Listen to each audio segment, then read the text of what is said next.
today's topic is we are still on markets, but today we want to talk about how markets change. So when I talk about how market changes, it's simply talking about what happens within the market. Market can change due to the size of the market. Market can change to the nature of the market, and market can also change through the normal the last one here is through the new market. So that means new businesses might come into the market. Some businesses might decline. So changes will happen in the market. Market cannot remain the same. That is the point there. So we're going to start with the size of market itself. So for the size of some markets can remain quite stable over a period of time. For example, the size of the milk market in the UK probably hasn't changed much for many years. This is because consumption of milk is fairly constant. So when we talk about the size of a market can remain the same for quite a number of time, or for quite a longer period of time. Why?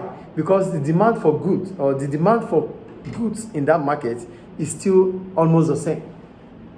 So what they are saying is this: a market like the market for milk that they make example here in the UK still looks the same.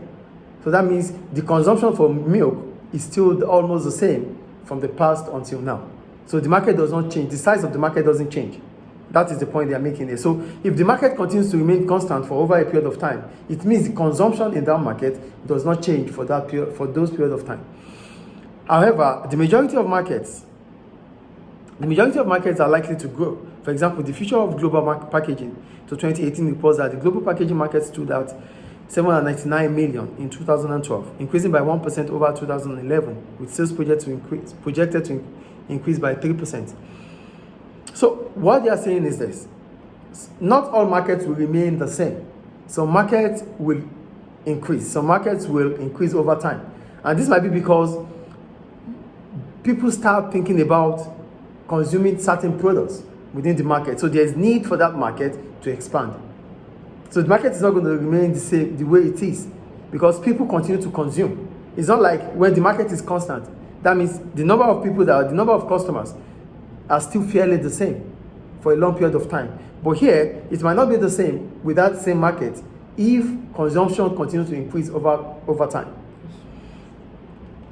So, factors driving growth in the packaging market include increasing urbanization, investment in construction and housing, and healthcare sector in the emerging economies. So here, the first thing we talked about is why market remains constant. Market can remain constant because the demand for goods in such market are still fairly the same for a long period of time. That is why the market will remain the same. But if the demand for goods or services in that market continues to rise, then there is need for that market to grow, to expand. That is when the market is growing. And the third point here is that the market can be in decline. What will make a market to be in decline? A market can be in decline because the need for the product ceases. People do not want to buy the product anymore. Do you get the point here? As soon as the demand for a product ceases, like people do not want the product again, the market for such product would go into decline. So this is about the size of the market. The size of the market can increase, can remain constant, or can decrease.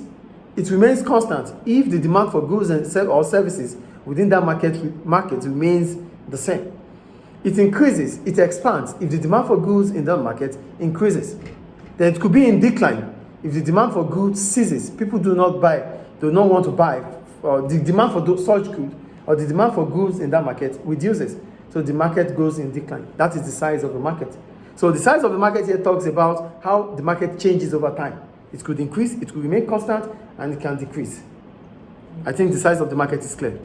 So is it clear, please? Yes. The next one is the nature of market itself. They said many markets are in a state of flux. When we talk about a state of flux, it means the structure of the market is bound to change over time. The market is structured in a way that changes are expected every now and then. That is flux. So this means the structure and the nature of the market is subject to constant change. It is also possible for consumer spending patterns to change. For example, significant changes are taking place in Indian markets. So here we're talking about the nature of the market. So what kind of market are we talking about? Is it the market for tourism? Is it the market for banking? Is it the market for property? We need to understand the kind of market. So as soon as we understand the kind of market, but this kind of market, it is expected to flux. That the market is in a state of constant change. Why? Maybe consumer spending pattern changes. People start spending on certain things. Before now, people do not think about going on holidays. Why? Because they don't have that they do not have the financial capability to do so. But maybe now there is gratification. Maybe now there is different benefits that allows their income level to increase. So because the income level of people or customers increases, they might start thinking about certain markets like tourism or going on holiday.